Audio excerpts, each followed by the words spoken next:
ನಮಸ್ಕಾರ ವೀಕ್ಷಕರೇ. ಚಿಂತಾಮಣಿ ತಾಲೂಕಿನ ಶ್ರೀ ಕ್ಷೇತ್ರ ಕೋನುಕುಂಟ್ಲುವಿನಲ್ಲಿ ಬ್ರಾಹ್ಮಣ ಸೇವಾ ಸಮಿತಿ ವತಿಯಿಂದ ಬ್ರಾಹ್ಮಣರ ಛತ್ರದಲ್ಲಿ ಶತರುದ್ರಾಭಿಷೇಕ ಕಾರ್ಯಕ್ರಮ ಸಂಘದ ಗೌರವಾಧ್ಯಕ್ಷರಾದ ಹಿರಿಯ ವಕೀಲ BR ಶ್ರೀನಿವಾಸ್ರವರ ನೇತೃತ್ವದಲ್ಲಿ ಶಾಸ್ತ್ರೋತ್ರವಾಗಿ ರುದ್ರ ಪಾರಾಯಣ ಪಠಣ ತಿಳಿದಿರುವ ಪುರೋಹಿತರು ಸಹಿತ ಕಾರ್ಯಕ್ರಮ ಯಶಸ್ವಿಯಾಗಿ ಮಾಡಿದರು.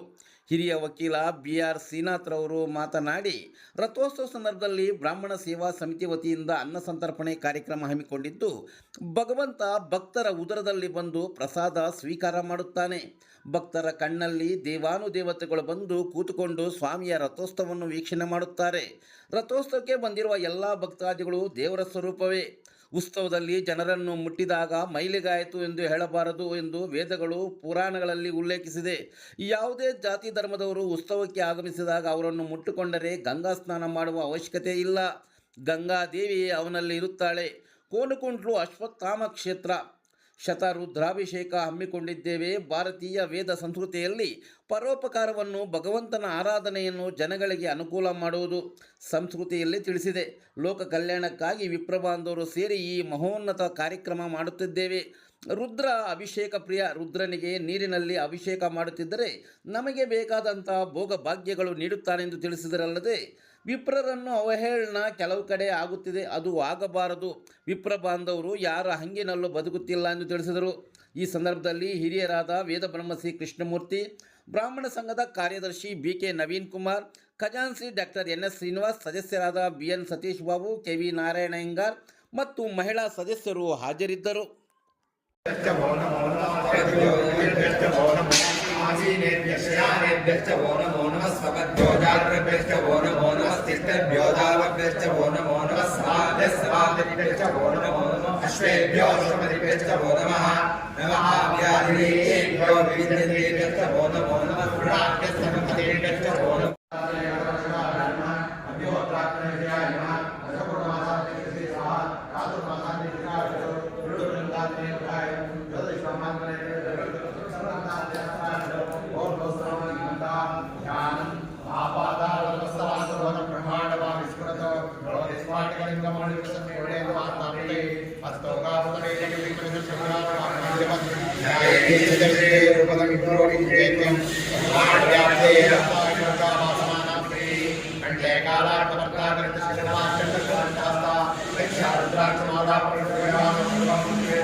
ಕೋನುಕುಂಟಲು ಇತಿಹಾಸ ಪ್ರಸಿದ್ಧ ಭೂನೀಳಾ ಸಮೇತ ಶ್ರೀ ಲಕ್ಷ್ಮೀ ನರಸಿಂಹಸ್ವಾಮಿ ಹಾಗೂ ಲಕ್ಷ್ಮೀ ವೆಂಕಟೇಶ್ವರ ಸ್ವಾಮಿಯ ಸನ್ನಿಧಿಯಲ್ಲಿ ಈ ಬ್ರಾಹ್ಮಣ ಸಂಘದ ಆಶ್ರಯದಲ್ಲಿ ಮತ್ತು ಅದೇ ಕಟ್ಟಡದಲ್ಲಿ ಲೋಕ ಕಲ್ಯಾಣಾರ್ಥವಾಗಿ ನೂರಾರು ವರ್ಷಗಳಿಂದ ಸ್ವಾಮಿಯ ರಥೋತ್ಸವ ಸಂದರ್ಭದಲ್ಲಿ ಅನ್ನಸಂತರ್ಪಣೆ ಆಗ್ತಾಯಿದೆ.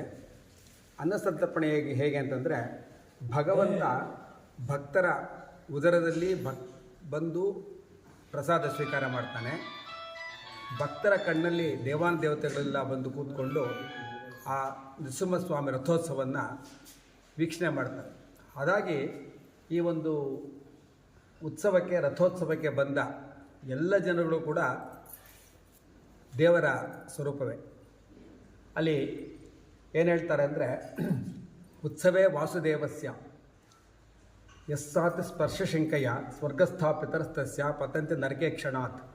ಉತ್ಸವದಲ್ಲಿ ಬಂದಾಗ ಯಾರನ್ನೋ ಮುಟ್ಬಿಟ್ಟೆ ನಾನು, ಅದರಿಂದ ನನಗೆ ಮೈಲಿಗೆ ಆಯಿತು ಅಂತ ಯಾರೂ ಹೇಳಕೂಡದು ಅಂತ ಪುರಾಣಗಳು ವೇದಗಳು ಹೇಳಿದೆ. ಆದರೆ ಅಪಪ್ರಚಾರಕ್ಕಾಗಿ ಬ್ರಾಹ್ಮಣರ ಮೇಲೆ ಅಪಪ್ರಚಾರ ಮಾಡೋಕ್ಕೋಸ್ಕರ ಏನಾದ್ರು ಹೇಳ್ತಾರೆ, ಯಾರಾದರೂ ಒಬ್ಬ ಉತ್ಸವಕ್ಕೆ ಯಾವುದೇ ಜಾತಿ ಹೇಳಿದ್ರು, ಯಾವುದೇ ಜಾತಿಯಲ್ಲಿ ಬಂದವರು ಅವನು ಮುಟ್ಕೊಂಡಾಗ ನನಗೆ ಮೈಲಿಗೆ ಆಯಿತು ಅಂತಂದರೆ ಅವರ ಪಿತೃಗಳೆಲ್ಲ ನರಕಕ್ಕೆ ಬೀಳ್ತಾರೆ.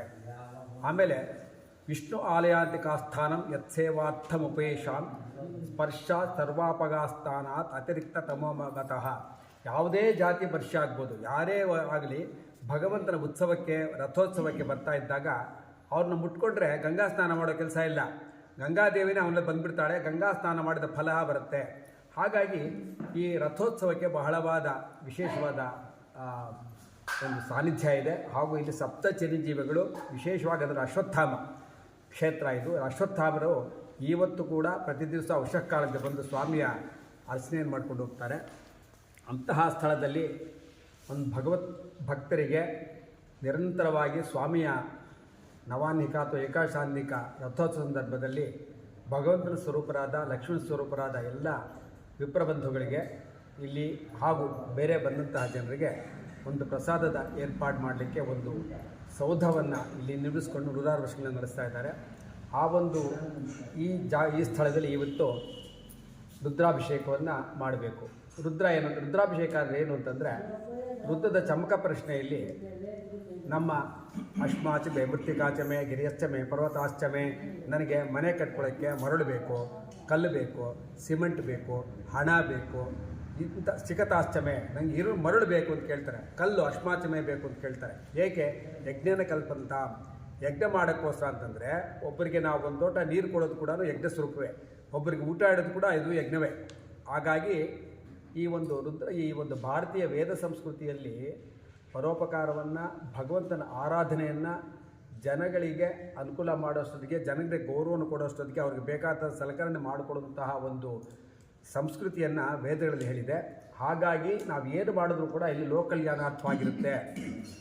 ನಾವು ಇಬ್ಬರಿಗೆ ಮಾಡಬೇಕು, ಮಾಡಲೇಬೇಕು, ಮಾಡೋದಿಲ್ಲ ಅಂತ ಅಥವಾ ಭಯ ಬಿದ್ದು ನಾವು ಸಾರ್ವಜನಿಕರು ಮಾತ್ರ ಮಾಡ್ತಾ ಇದ್ದೀವಿ, ಇಬ್ಬರಿಗೋಸ್ಕರ ಮಾಡ್ತಾ ಇಲ್ಲ ಅಂತ ನಾವು ಹೇಳಕ್ಕೆ ಹೋಗೋದೇ ಇಲ್ಲ. ವಿಪ್ರರಿಗೂ ಮಾಡ್ತೀವಿ, ವಿಪ್ರರಿಗೂ ಮಾಡಿ ಜೊತೆ ಯಾಕೆ ಮಾಡ್ತೀವಿ? ಆ ವಿಪ್ರು ಮಾಡುವ ಕೆಲಸವೆಲ್ಲಂದು ಲೋಕಲ್ಯಾಣಾರ್ಥವಾಗಿ ಮಾಡ್ತಾ ಇರ್ತಾರೆ. ಈ ಒಂದು ಹನಸಿನಲ್ಲಿ 11 ಹನಸುಗಳು ಬರುತ್ತೆ.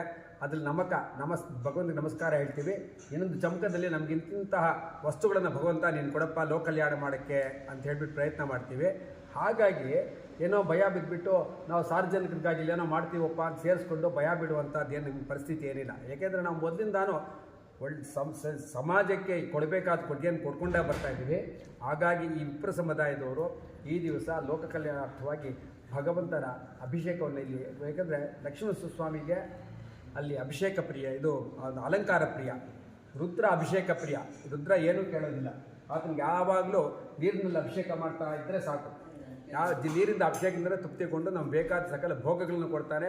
ಅಂತ್ಯದಲ್ಲಿ ಮೋಕ್ಷವನ್ನು ಕಲಿಸ್ತಾನೆ. ನಮ್ಮ ಉದ್ದೇಶ ಭಾಗ್ಯ ಪಡೆಯೋಕ್ಕಲ್ಲ, ಭೋಗಭಾಗ್ಯ ಪಡೀತಾ ಜನಕ್ಕೆ ಸಹಾಯ ಮಾಡ್ತಾ ಮೋಕ್ಷವನ್ನು ಗಳಿಸಬೇಕಾದ್ದೇ ನಮ್ಮದು ವಿಷಯ. ಮುಂದಿನ ಸಾರಿ ನಾವು ಮನುಷ್ಯರಾಗುತ್ತೀವೋ ಇಲ್ವೋ, 64 ಲಕ್ಷ 84 ಜೀವರಾಶಿಗಳೆಲ್ಲ ಮಾಡಿಕೊಂಡು ಸೊಳ್ಳೆ ಆಗಿರ್ಬೋದು ಅಥವಾ ನಾಯಿ ಆಗಿಬಿಟ್ಟಿರ್ಬೋದು, ಏನಾದರೂ ಹುಟ್ಟಿರ್ಬೋದು. ನಾವೆಲ್ಲ ಕೊನೆಗೆ ಒಂದು ಪುಣ್ಯ ವಿಶೇಷದಿಂದ ಮಾನವ ಜನ್ಮವೆತ್ತಿದ್ದಾಗ ಮಾನವ ಜನ್ಮದಲ್ಲಿ ಪರೋಪಕಾರವನ್ನು ಮಾಡಬೇಕು, ಎಲ್ಲರನ್ನೂ ಗೋಸಬೇಕಾದ ಮುಖ್ಯ ಏನು ಅಂತಂದರೆ ಈ ವಿಪ್ರರ ಅವಹೇಳನ ಜಾಸ್ತಿ ಕಡೆ ಆಗಿದೆ.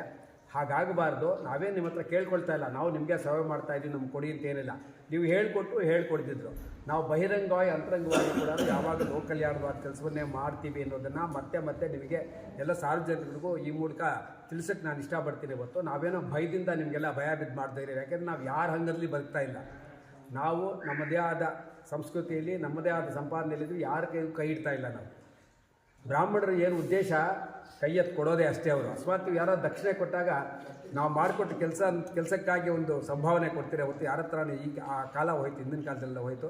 ಹಾಗಾಗಿ ಈ ವಿಪ್ರ ಸಮುದಾಯದವರು ಲೋಕ ಕಲ್ಯಾಣಾರ್ಥವಾಗಿ ವಿಶೇಷವಾಗಿ ಲೋಕ ಕಲ್ಯಾಣ ಮಾಡುವಂಥ ಶಕ್ತಿ ವಿಪ್ರರಿಗೆಲ್ಲ ಬರಲಿ ಅಂತ ಹೇಳಿಬಿಟ್ಟು ಈ ದಿವಸ ಚಿಂತಾಮಣಿಯಿಂದ ಎಲ್ಲ ನಮ್ಮ ವಿಪ್ರ ಸಮುದಾಯವನ್ನು ಕರೆಸಿ ಇಲ್ಲಿ ರುದ್ರಾಭಿಷೇಕ ನಡೀತಾ ಇದೆ. ಈ ರುದ್ರಾಭಿಷೇಕದಿಂದ ಲೋಕ ಕಲ್ಯಾಣವಾಗಲಿ ಮತ್ತು ಈ ಕಾರ್ಯಕ್ರಮ ಯೋಜಿಸಿದ ಎಲ್ಲ ಸದಸ್ಯರಿಗೂ ಅವ್ರ ಕುಟುಂಬದವ್ರಿಗೂ ಮಕ್ಕಳಿಗೂ ಎಲ್ಲ ಸಕಲ ವಿದ್ಯಾಸಂಪತ್ತುಗಳು ಪ್ರಾಪ್ತವಾಗಿ ಮಹಾಲಕ್ಷ್ಮಿ ಮಹಾಸರಸ್ವತಿ ಮಹಾಕಾಳಿ ಅನುಗ್ರಹ ಉಂಟಾಗಲಿ ಅಂಥೇಳಿ ದೇವ್ರನ್ನ ಪ್ರಾರ್ಥಿಸಕ್ಕಾಗಿ ಕೆಲಸ ಮಾಡ್ತಾಯಿದ್ದೀವಿ.